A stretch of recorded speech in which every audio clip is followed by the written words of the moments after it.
ஜோதிடர்கள் பார்த்த உடனே நீங்கள் ஒரு கஷ்டத்தில் வந்திருக்கிறீங்கன்னு சொல்லிடுறானே, அதுக்கு என்ன காரணம்னா, கஷ்டத்தில் இருக்கிறவன் தான் அவன்கிட்ட போவான். சந்தோஷமாக இருக்குவன் போக வேண்டிய தேவை இல்லை. ஒரு நண்பரினுடைய வீட்டுக்கு போயிருக்கிற போது குளியல் அறையில் கதவை காணோம். என்னையா கதவு காணும்னா, வாஸ்து ஜோசியர் வைக்கக்கூடாதுன்ட்டாருன்னா. ஆங்கிலத்தில் ரொம்ப லேட்டஸ்ட்னு சொல்லுவாங்களே, அது வாஸ்து ஜோதிடம். இப்போ எல்லா பயலும் வீட்டை இடித்து மாற்றி கட்டி, அப்படி வீட்டை இடித்து மாற்றி கட்டுவதால் நன்மை வருமா என்றால் நன்மை வரும். அந்த வாஸ்து ஜோதிடர்களுக்கு நன்மை வரும். ஒருவேளை அந்த கட்டிட கலைஞர்களுக்கு கூட நன்மை வரும்.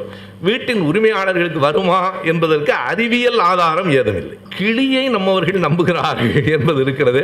கிளி உன்னுடைய தலையெழுத்தை, உன்னுடைய எதிர்காலத்தை எல்லாம் சொல்லிவிடும் என்று அவன் சொல்லுவதை நம்புகிற அளவுக்கு ஜோதிடங்கள் மிக ஆழ பதிந்து கிடக்கின்றனவே. என்ன காரணம் என்றால், மனிதனுக்கு இருக்கிற இயல்பான ஒரு பலவீனம் காரணம். விவேகானந்தரே என்ன சொல்லுகிறார் என்று கேட்டால், அவர் சொல்லுகிற வரிகளை நான் மாற்றாமல் சொல்லுகிறேன். மனத்தில், அறிவில் சஞ்சலம் ஏற்படுகிற போது ஜோதிடத்தின் மீது ஒரு பற்றுதல் வரும். அப்படி வருமானால் உடனடியாக ஒரு நல்ல மருத்துவரை அணுகுவது சரியானது.